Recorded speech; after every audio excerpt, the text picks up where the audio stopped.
Senior वजीर सिंध शर्जील इनाम मेमन ने मीडिया से गुफ्तगू में कहा है कि बदतरीन हालात में भी पीपल्स पार्टी ने कभी इदारों के खिलाफ बात नहीं की। हुकूमत ने बानी पीटीआई से बहनों की मुलाकात करवाई। इन्होंने इंडिया के मीडिया को पाकिस्तान के खिलाफ इंटरव्यू दिया।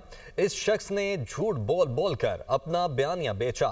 वो इदारों के खिलाफ बात कर रहा है। ISPR का बयान बानी के ट्वीट के जवाब में था। मालवी में जो पीपुल्स पार्टी के साथ हुआ, आज तक पाकिस्तान की हिस्ट्री में किसी के साथ भी नहीं हुआ।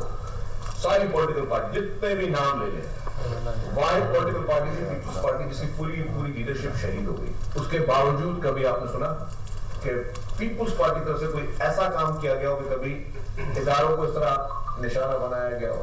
वो शख्स जो कि इदारों को नुकसान पहुंचाए, वो शख्स जो इदारों के सरबराहों के खिलाफ प्रोपेगेंडा करे और उसके खिलाफ घिनौनी साजिशें करे, उसके लिए इंटरनेशनली फंडिंग होती रहे। ये सारे अकाउंट जो बाहर चल रहे हैं, यहाँ वाली बात क्यों नहीं करे वही लोग? ISPR की तरफ से जो बयान आया वो उस इमरान खान के उस ट्वीट का एक जवाब था। दूसरा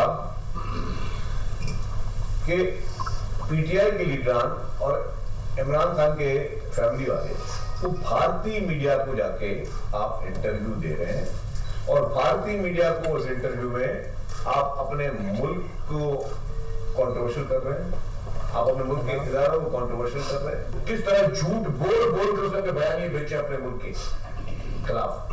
कभी कहा डिसाइफर दी बैरूनी साजिश है, फिर जिस मुल्क के आपने इल्जाम लगाया कि बैरूनी साजिश है, उसी मुल्क में अपने जो है लॉबिस्ट मुकर्रर कर पैसे देकर। ये कौन सी मुनाफकत चल रही है? ये कौन सी सियासत हो रही है?